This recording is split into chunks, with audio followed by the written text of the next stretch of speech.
Court Khurram Mir, Sialkot secretary labour इंसानी वसाइल पंजाब मोहम्मद नईम गौस ने कहा है कि पंजाब लेबर कवानीन के हवाले से पाए जाने वाले अहकाम बलाजवाज हैं। मुख्तलिफ अदवार में लेबर के हकूक़ के तहफ़्फ़ुज़ के लिए बनाए गए 26 कवानीन को यकजा करके एक मरबूत ड्राफ्ट तरतीब दिया गया है,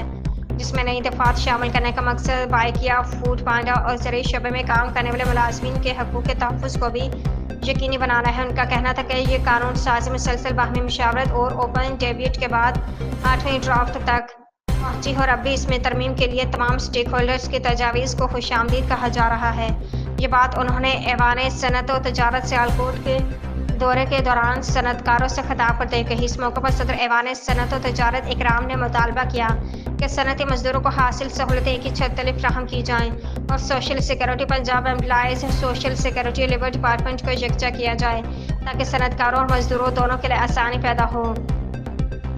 डायरेक्टर लेबर पंजाब मुजतबा इरफात ने शुरा को पंजाब वर्कर्स वेलफेयर फंड के बारे में ब्रीफिंग देते हुए बताया कि इस इदारा 2019 के एक्ट के तहत कायम किया गया है, जिसका मकसद सनअती मजदूरों और उनके ख़ानदानों को फलाह बहबूद है। उन्होंने कहा कि इदारों के मुनाफा का 2% और companies profit workers participation act 2021 के तहत 5% बाकी रकम इस फंड में शामिल की जाती है, जिसकी रिकवरी हालिया तरामीम 2025 के तहत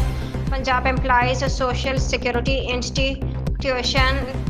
करेगी। इस फंड से मजदूरों की रहायशी यूनिट्स, प्लाट्स, मकानात और फ्लैट्स, मैट्रिक तक मुफ्त तालीम, कुतुब, यूनिफॉर्म, स्टेशनरी और ट्रांसपोर्ट समेत पोस्ट मैट्रिक से PhD तक टैलेंट स्कॉलरशिप और शादी और वफात ग्रांट्स फराहम की जाती हैं।